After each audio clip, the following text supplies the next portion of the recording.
What they don't want to talk about is the 500,000 to 1.5 million use cases every year where somebody uses a firearm to prevent themselves from becoming a murder victim, a rape victim, a burglary victim, a theft victim, etc. Right? So stop talking about like imaginary solutions that don't exist and start talking about trade-offs. The Second Amendment is something that, I'm a brand ambassador for Smith & Wesson Firearms, not because of anything other than I believe in people's ability as Americans to be able to defend themselves, not to have firearms to hunt. Yeah. I am a hunter. I've been hunting since I was 6 years old, growing up in Louisiana, but I want to be able to defend myself, and my right is to be able to defend myself. My Second Amendment right is to do that. And I think the argument against the Second Amendment is so disingenuous because the left seems to target law-abiding patriots and not target the actual criminals in the inner cities that are actually committing crimes with guns. And so it's just such a disingenuous argument to me. But why do you think it's just increasingly widespread amongst members of Congress to go after our Second Amendment? Okay, so I'll give the I don't want to straw man argument this. I'm going to steel man it. So I'm going to give the best representation of their argument I can come up with. And that is when you look at the technological development of firearms, when you look at the rapid nature for which they can cause mass amount of damage in a relatively short period of time, when you look at how that damage has been wrought amongst the most innocent within society, clearly we need greater restrictions in order to prevent that from happening. The only other way we can do that is we have to go to the source of the tool that's actually being utilized to do it, right? That's right. There you go. That's what I would consider to be we don't have muskets anymore. The Second Amendment was written when they had muskets. Right. Second Amendment was written to have muskets, right? There we go. Here's the problem with that. That's the person that I believe is being genuine and then just doesn't understand the issue. There's another group of people that I will tell you right now that they want your guns because they recognize what private citizens having guns means. And that means that they can't tinker with society the way they would like to. Because and they focus on our democracy. Well, they got elected. They got elected to do things. And you being able to not comply with the things they want to do is you standing in the way of democracy, right? That's the far more nefarious approach to this. And I always say those politicians, they don't dislike guns. They love guns. They just want to make sure that they control all of them. Right. Right. Because there's no way they can make you do the things they want you to do without the guns. And it's a lot harder for them to make you do the things if you have guns too. Right. So that's the more nefarious thing. And nobody gets to tell me that's not a thing because a quick perusal of the 20th century has demonstrated that there were a lot of powerful governments that really thought it was essential to take people's ability to defend themselves away from them and then did some pretty bad things to them. But let's go with the first one, right? This is the person that like, look, I don't know anything about guns. All I know is that school shootings are happening. I want it to stop. And I feel like if we did this, it would stop it. Okay. Let's talk about what it means to live in a free society. It means that there's trade-offs. Actually, there's trade-offs in just reality. Thomas Sowell said this best. He goes, politicians like to talk about solutions when in reality what they're offering you is trade-offs. And a lot of times they're horrible trade-offs that never deliver on what the solution is that they told you they were going to give you. So if you tell me what I want to do is I want to ban a certain type of gun, let's say AR-15s. I want to ban AR-15s. No citizen needs an AR-15. Okay. Well, you've accounted for almost none of the gun deaths in the country. Not to mention the fact that somebody could just as easily get something else and do the same thing. So have you solved your problem? No. Okay, so then what are you going to do next? Well, we're going to ban all these other guns that do the same thing I wanted. Okay, so you're going to ban all semi-automatic pistols. You're going to ban all semi-automatic rifles. Like that's what you really want now, right? That's not what you told us when you got elected. Right. But now that's what you really want, correct?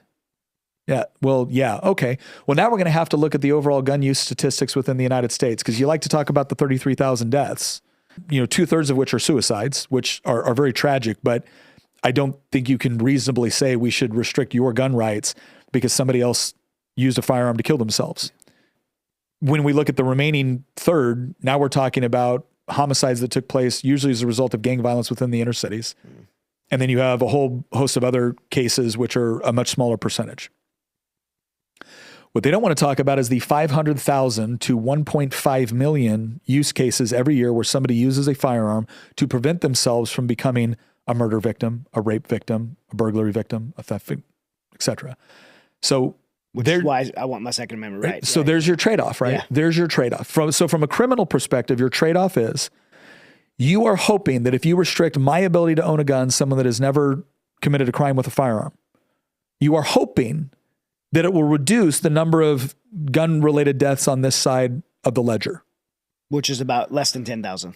Right? Well, 33,000. Oh, yeah, if you take out the suicide. You're hoping that's what will happen, okay? Yeah. But what I can guarantee will happen is that out of the 500 to 1.5 million use cases per year, this is according to like CDC numbers, so it's not a gun rights group that came up with this, these people will now be disarmed because they're going to follow the law. And so now when the drunk boyfriend comes over, he beats her to death. He doesn't get scared away by a gun.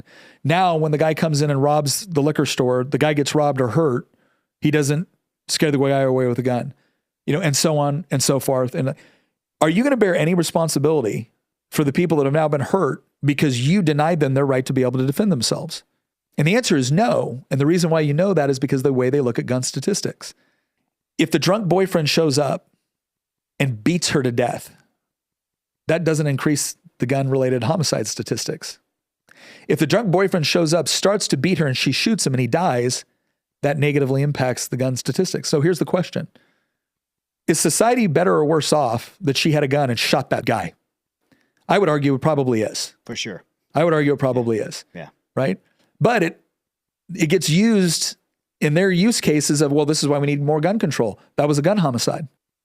Right? So stop talking about like imaginary solutions that don't exist and start talking about trade-offs.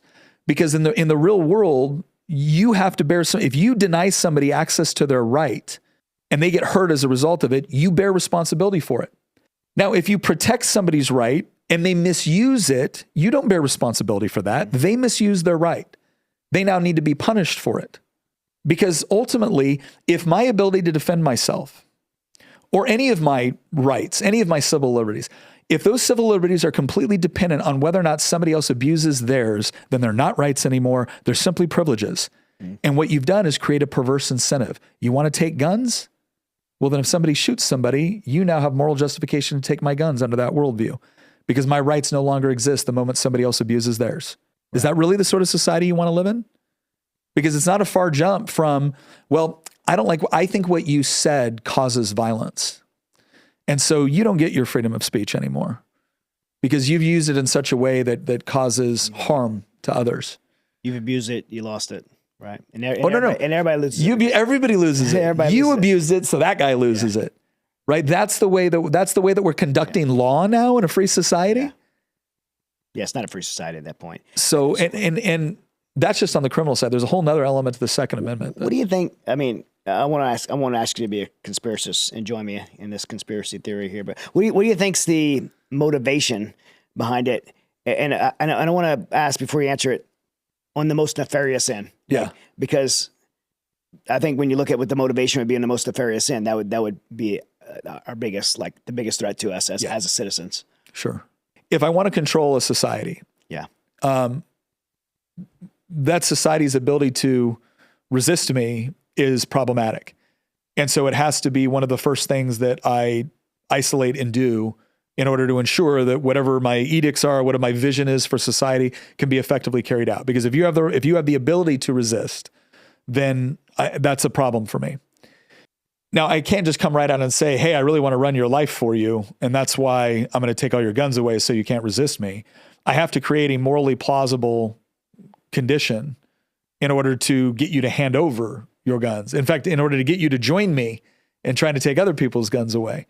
And so obviously a situation where innocent people, especially the most vulnerable and innocent among us, are being killed with the use of this firearm, I can make an easy argument to convince a significant portion of the population, especially those who are not familiar with guns, don't understand their necessity, don't live in any sort of like fear of crime or anything else. Well, of course I can convince those people that the solution to this, and if you don't, and again, I'm never going to get into the details of how we actually do it. I'm never going to get into the details of what actually happens.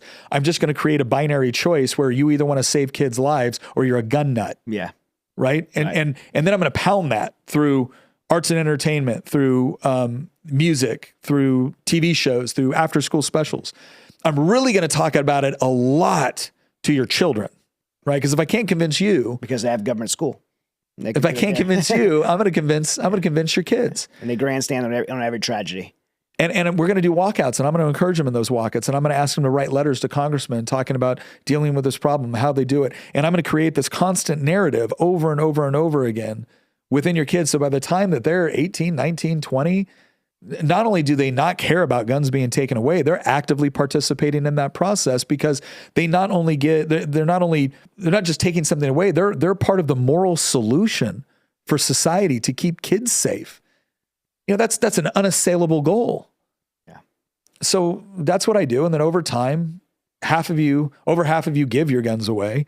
And then slowly I alienate the rest of you. And then you're forced to give them up. And then at that point, now I have a lot more leeway on what I can do or what I can't do. Because you can't resist. You certainly can't do it very effectively. Yeah.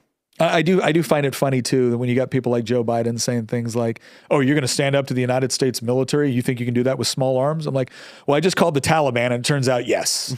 Yeah. When guys like you are in charge, yes, you absolutely can. Yeah. The fact that he talked about F-16s with versus American citizens. Yeah.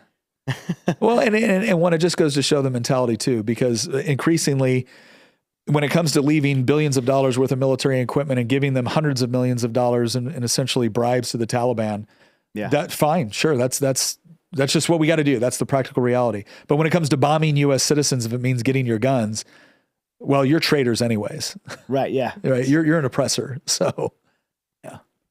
Yeah. So that's the most nefarious version I can dream up. And all I did was explain what dictators have done. Yeah, and we're seeing it here. I mean, that's exactly how I feel too, and that's my concern. And that's the agenda that I see behind the curtain. That's the agenda that I see them pushing and grandstanding on all these tragedies. They're arresting people in the UK right now for saying mean things on Twitter and praying silently outside of abortion clinics. Yeah. Right. So this idea in Canada, they were shutting down bank accounts for people. They did the same thing in the UK. So I'm not just conjuring up images of Maoist China or Stalinist Russia. Right. These are in countries that we all consider to be relatively free and within that same tradition that our country comes from. And yet these things are going on. Go look at what the Australian police were doing to people in parks during the latter end of COVID. Yeah. You talked about Canada, UK, and Australia, all countries in which they've lost their guns. Yeah. Yeah.